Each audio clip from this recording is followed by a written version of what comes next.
পূর্ব বর্ধমান জেলার মেমারির সাতগেছিয়াতে একটি বিশেষ সভা অনুষ্ঠিত হল তৃণমূল কংগ্রেসের পক্ষ থেকে। মন্তেশ্বর বিধানসভার অন্তর্গত মেমারি 2 নম্বর ব্লকের বিজুর 2 অঞ্চলের একটি অনুষ্ঠান ভবনে এই সভাটি অনুষ্ঠিত হয়। মূলত আগামী বিধানসভা নির্বাচন এবং শারদীয়া উৎসবকে সামনে রেখে বিশেষ বার্তা দেওয়া হয় সকল কর্মীর উদ্দেশ্যে।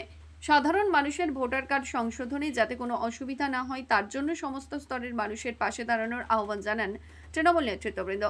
পাশাপাশি আসন্ন শারদীয়া উৎসবকে সামনে রেখে সেই উৎসবে যাতে কোনো অপ্রীতিকর ঘটনা না ঘটে তার জন্য কর্মীদের সজাগ এবং সতর্ক থাকার বার্তা দেন তারা। এদিনের এই কর্মসূচিতে উপস্থিত ছিলেন রাজ্যের গ্রন্থাগার মন্ত্রী তথা মন্তেশ্বর বিধানসভার বিধায়ক সিদ্দিকুল্লাহ চৌধুরী, মন্ত্রী স্বপন দেবনাথ, মেমারি বিধানসভার বিধায়ক মধুসূদন ভট্টাচার্য, পূর্ব বর্ধমান জেলা যুব তৃণমূল কংগ্রেসের সভাপতি রাসবিহারী হালদার, মেমারি 2 নম্বর ব্লক তৃণমূল কংগ্রেসের সভাপতি হরিসাধন ঘোষ, পঞ্চায়েত সমিতির সভাপতি ময়না হালদার টুডু সহ এই মুহূর্তে দাঁড়িয়ে ভোটার লিস্টের কাজ প্রত্যেককে এগিয়ে এখানে মেমারি 2 ব্লকের জেলা পরিষদের সদস্য, পঞ্চায়েত সমিতির সদস্যা, 9টি অঞ্চলের অঞ্চল সভাপতি, গ্রাম পঞ্চায়েতের প্রধান, শাখা সংগঠনের প্রধান, এদেরকে নিয়ে আমরা একটা বর্ধিত কর্মী সভা করলাম, যেখানে মাননীয় মন্ত্রী স্বপন দেবনাথ এসেছিলেন, যেখানে আমার পার্শ্ববর্তী মেমারির মধুবাবু আছেন, আমাদের সভাপতি হরিসাধন আছেন,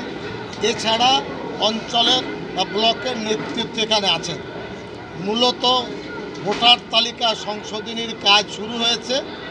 প্রতিটি অঞ্চল, প্রতিটি সদস্য, প্রতিটি কর্মী ভোটার তালিকা সংশোধনের যাদের নাম বাকি আছে অথবা ভুলভাল আছে সেটা সংশোধন করতে হবে, এটা হলো প্রথম কাজ। দ্বিতীয় হলো দল সুশৃঙ্খলভাবে কাজ করছে এবং করবে, কোনো উচ্ছৃঙ্খলতা আমরা বরদাস্ত করব না। 3 নম্বর হলো আরজিকর কাণ্ডে বাংলা প্রভাবিত হয়নি। মমতা ব্যানার্জি যে সম্মান তিনি পেয়েছেন, এখনও পাচ্ছেন, ভবিষ্যতে পাবেন। তিনি আমাদের নির্বাচিতা মুখ্যমন্ত্রী, তিনি আছেন এবং তিনি থাকবেন।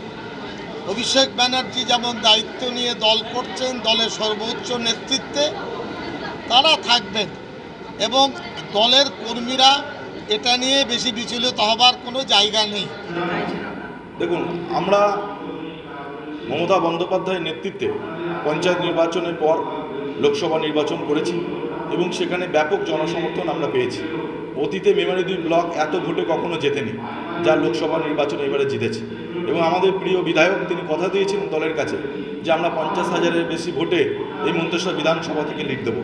আমাদের এলাকার মানুষ তথা তৃণমূল কংগ্রেসকে যেভাবে আশীর্বাদ করেছে, আমরা দলের কাছে সেই কথা রাখতে পেরেছি। তাই 2026কে সামনে রেখে আবারও আমরা কর্মীদের নিয়ে যে জনপ্রতিনিধি আছে, যাতে মানুষের সঙ্গে আমাদের দূরত্ব না বাড়ে, সেই জন্যই আমাদের একটা প্রশিক্ষণ শিবির। মৃত্যুঞ্জয় যশের রিপোর্ট, সংবাদ আজকে নিউজ।